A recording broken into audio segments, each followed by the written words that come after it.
All right, here's a story.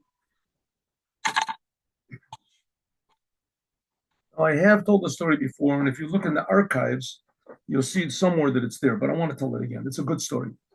The story goes like this. Where I heard the story, I don't remember.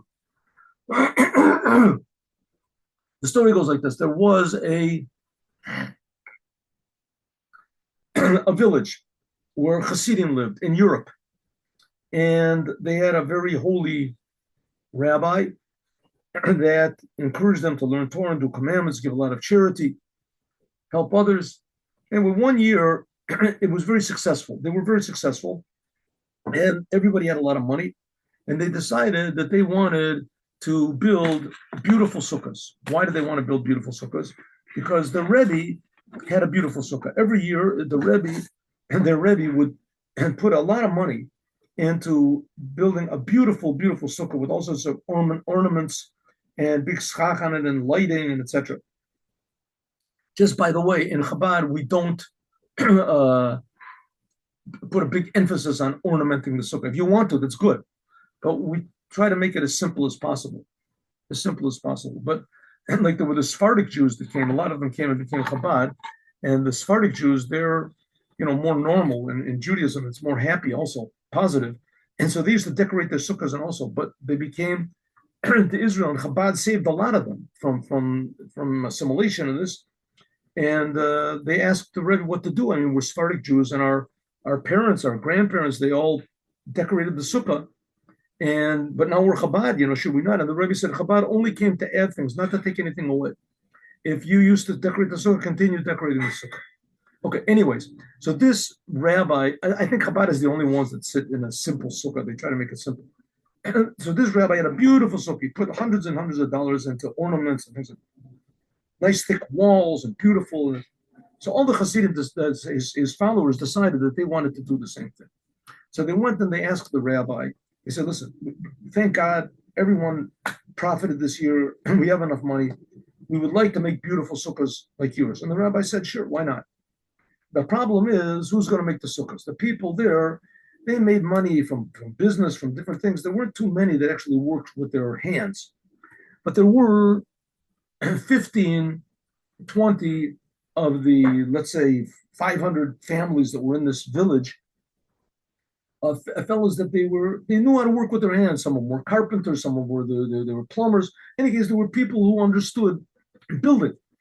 And so they made a group, these 15, 20 men, and they went around from house to house and they built sukkahs. And they could build a sukkah like in, 2 hours. Sukkahs built, beautiful sukkah. And they went from house to house, made a fortune of money. People paid, they were happy to pay. People give tips and everything.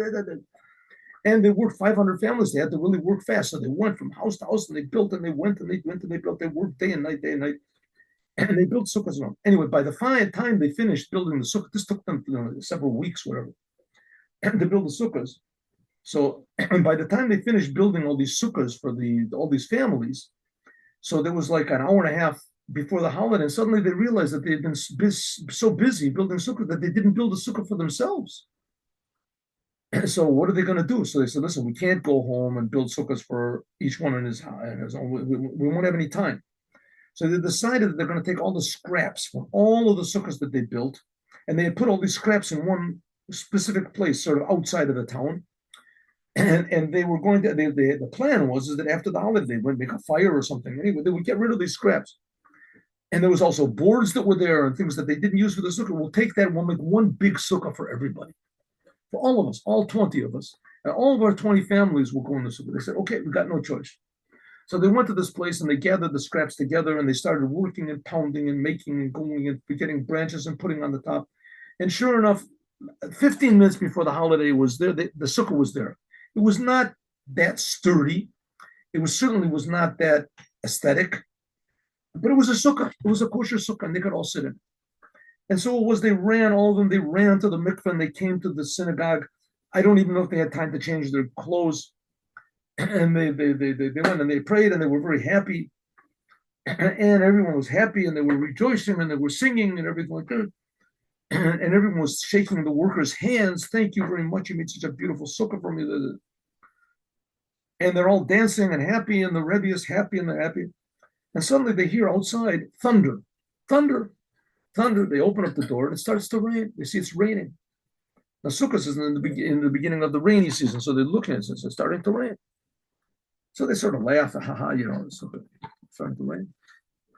And they figure a couple seconds, it'll calm down. They'll go home. A little bit of water in your sukkah is not the end of the world, But it didn't. The rain got stronger and stronger. The rain got stronger and stronger to the point where they had to close the doors. The wind was blowing. It started blowing a wind like some sort of a hurricane. Who knows what was going on? And it got stronger, and the winds were like torrential. Rains were coming down, just incredible. Only with great difficulty did they close the big doors of the synagogue so that the wind wouldn't come in. And they heard things breaking outside and things smashing against one another. This went on for about an hour, half an hour, and then suddenly it stopped. And they opened up the doors, and they saw that there was big, huge puddles everywhere, and that there was broken things in the streets, and so everyone went home to their sukkah. They figured, okay, now they'll do sukkah. Every single house was the same thing, yelling, crying, oi, the sukkah, I have no sukkah, no sukkah. The wind had broken all the sukkahs. It just knocked them all down. It took the schach on the top and it made it fly away. It tossed it, and who knows how far away. And nobody had a sukkah. So the law is, if you don't have a sukkah, so you have to eat at home. What can you do? You got no choice. No choice. You're supposed to eat the meal in the sukkah. So and they were all standing, and everyone went into the street in front of their houses, and they were all standing there. All the people were all standing, and they're all wondering what to do. There's 100, 200. They said, listen, let's go to the rabbi. He was a holy person. Maybe his holiness protected his sukkah from the winds. And I said, that's an idea. We also don't have any choice. So they went to the house of the rabbi, and they heard from the backyard of the rabbi weeping, crying, screaming, oh, my sukkah, my holy sukkah, my sukkah. So they go and they see the rabbi's sukkah is wrecked more than anybody else's. The nice big thick walls. One of them is up in a tree, and the other one is smashed over. So what are we going to do? So everybody says, I don't know. The rabbi says, I don't know what to do. Everybody's going to have to eat at home. What happened? What? Suddenly they hear from far away,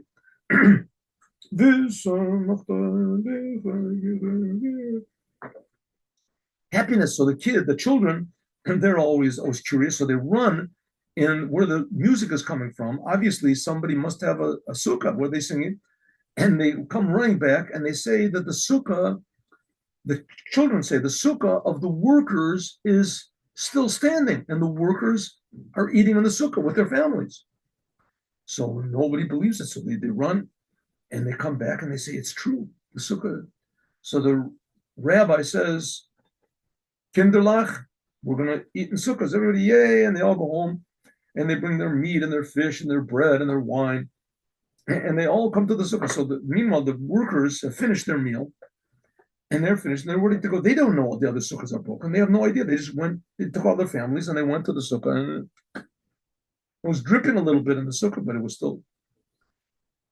So they go outside, and they see here the whole entire village is coming to them, with attacking them, with what do they got in their hands? With fish and with bread, and with what's going on? So the rabbi said, listen, all of our sukkahs were destroyed by the storm. And yours is not. You have 20 places in your sukkah, 20 families. So each of our families will make the meal. We'll finish the meal in 10 minutes, right? 10 minutes. Everybody has 10 minutes to finish the meal. Do whatever they can. And then we'll get 500 families in. Right? We'll get 500 families. It'll take a long time. But we'll do it. Maybe we'll stuff it, instead of 20 families, we'll stuff 30 families into the sukkah. Maybe we can even stuff 50 families. Who knows? We'll make it work. And that's what they did the whole entire night, the families. And then the next day after the prayers, again, they did the same thing. Everybody stuffed into the sukkah. And outside of Israel, it's 2 days, right? So 2 days. Anyway, so the people start to come to the rabbi after in the intermediate days. Now everybody can rebuild their sukkah, so they're building. Everybody builds simple sukkahs, but they start coming to the rabbi and they're asking the rabbi, "Rabbi, what happened? How is it that our sukkahs were wrecked and that their sukkah of the workers stood?" So the rabbi said, "I'll tell you, I thought about that myself, and I came to the conclusion, maybe, I'm not sure, but maybe because they were professionals. And so when they built their sukkah, it's more sturdy than our sukkahs because it was so sturdy and they professionally made, and they all work together. Everybody's in the rabbi. A good idea, good theory, but it's not right. We went over to their sukkah. It moves. The whole thing is moved. It's put haphazardly put together with half boards and half things." So the rabbi said, "Okay. And so if so, I have another theory.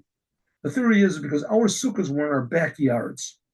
And because they're in the backyards, is therefore the wind factor blew between the houses and it was stronger, and therefore it was stronger in our backyard, but their sukkah was in an open field." They said, "Rabbi, good theory, but it doesn't work. Over by them, the wind was so strong that it actually knocked trees down, but it left the sukkah. The sukkah was untouched." So the rabbi said, "Okay, I think I know why." I said, "Why?" And he said, "Because when we made our sukkahs, everyone made the sukkah for their own self and their own family. But when the workers, when they made the sukkah, they made it for all of them. Each worker made the sukkah for all the other workers. So there was unity. And when there's unity among Jews, all of the storms in the world cannot knock it down." And that's the message of Sukkah. If there's unity among Jews and we're all working for the same goal to bring Mashiach now, then we appreciate the differences and the uniqueness inside of every Jew. And we realize that every person has something to complete the picture that we don't have. Unity, like the lulav and the etrog. And by means of that, it will raise up Sukkah Tavid HaNofelet, that this Sukkah will be dancing together with the Lubavitcher Rebbe, Melech HaMashiach, together in the Holy Temple with Mashiach. There it is. Now, Yechi Adonenu Morenu V'Rabbeinu Melech HaMashiach Le'olam Voed. Yechi Adonenu Morenu V'Rabbeinu Melech HaMashiach Le'olam Voed. And every Jew has to believe in Mashiach. The Rambam says it. You have to believe in Mashiach. And you have to believe Mashiach is a human being. And Mashiach has certain criteria. And everyone should be looking for and searching for and waiting for and impatient for that person. I think that the Lubavitcher Rebbe has all the criteria. Find somebody else okay with me. Tell me about it. But in any case, we do have an example, and we should be excited about the example, and we should be interested and wondering, if Mashiach is already here, then why is the world in such a crazy state? Why? And the answer to that is Niznayu. I don't know. But we just have to do whatever we can to be ready to receive the big, amazing changes that the Mashiach is going to bring, the beautiful blessings that are going to explain all of the suffering of the Jews for the last 4,000 years since Abraham. And it's going to happen. And it's going to be good, really good. Have a happy Sukkot, everyone. God bless you all. And we'll be together on Sunday, 8:15 in the morning. Shalom uvracha.